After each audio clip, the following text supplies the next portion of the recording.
Go a little further. Give a little love.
Is the prosecution's star witness. This guy is a convicted felon who admitted in his testimony that he secretly recorded his former employer, that he only did it once, allegedly, and that this was supposed to help Donald Trump. Does any reasonable, sensible person believe anything that Michael Cohen says? I don't think that they should, and I actually think that his testimony is going to hurt with any reasonable juror, and hopefully we have a few of those. I want to say two other things here very quickly. Number one, the thing that the president is prevented from saying, which is a disgrace, is that every single person involved in this prosecution is practically a Democratic political operative. The judge inside, his daughter, is making millions of dollars running against Donald Trump, raising money for Donald Trump's political opponents.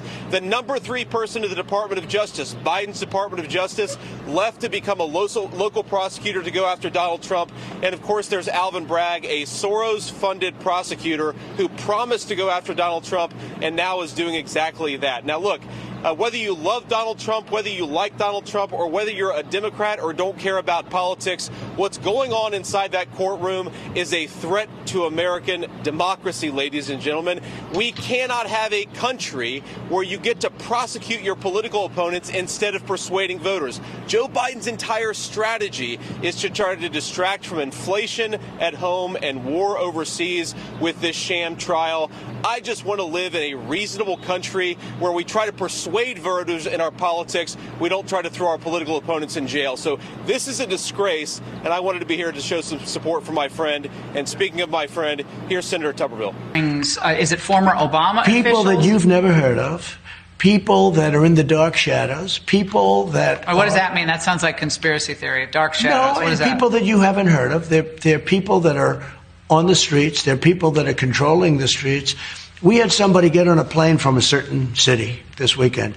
And in the plane, it was almost completely loaded with thugs wearing these dark uniforms, black uniforms with gear and this and that. They're on a plane. Where's this? I'll tell you sometime, but it's under investigation right now. But they came from a certain city, and this person was coming to the Republican National Convention. And there were like 7 people on the plane like this person, and then a lot of people were on the plane to do big damage. They were coming planning for Washington. Yeah, this is all happening. But the money is coming from somewhere. Money is coming how can it be tracked? from some very stupid rich people that have no idea that if their thing ever succeeded, which it won't, they will be thrown to the wolves.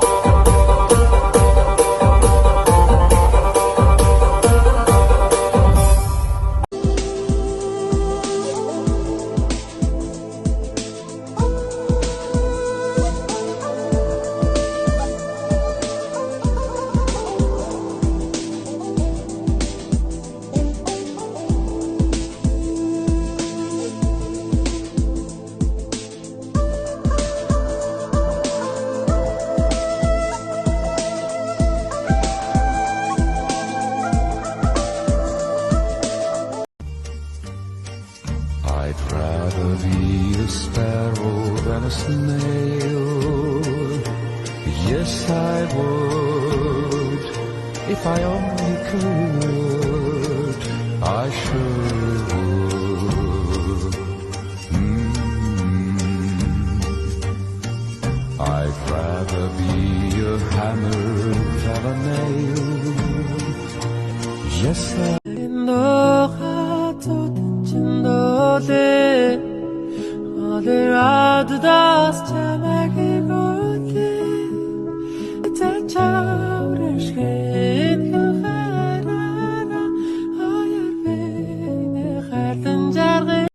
The left-wing lunatics are trying very hard to bring back COVID lockdowns and mandates with all of their sudden fear-mongering about the new variants that are coming. Gee whiz, you know what else is coming? An election.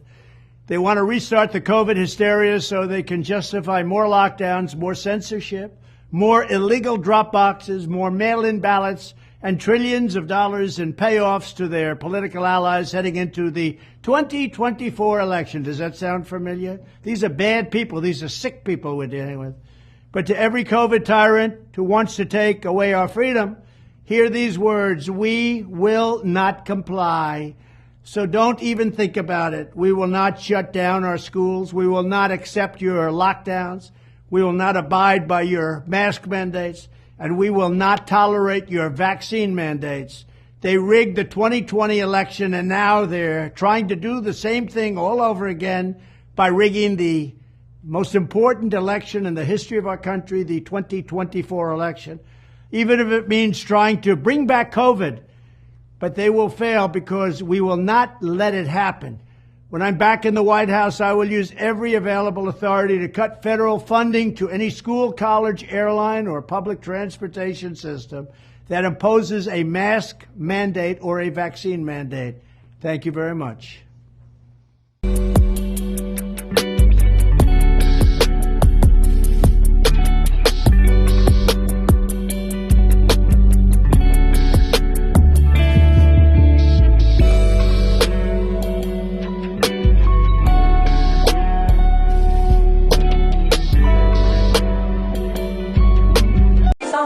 It's on my mind. I guess it goes like na na na na na na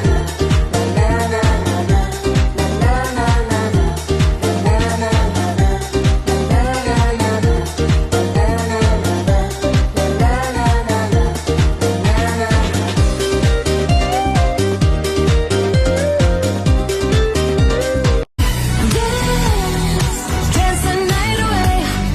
My heart could be burning, but you won't see it on my face. Watch me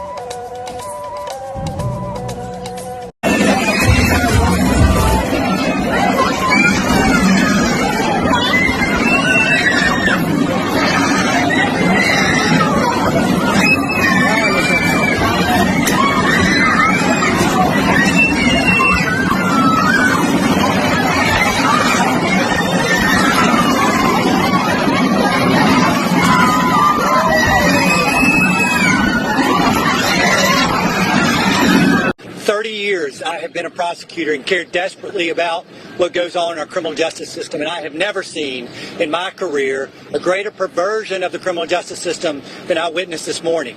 We had more questions about Michael Cohen's feelings than we did connecting him to any criminal offense. When I was a district attorney, I had the privilege of being able to work with Cy Vance. I know that his team reviewed these facts and rejected any effort to use the resources of this city to pursue a sham prosecution.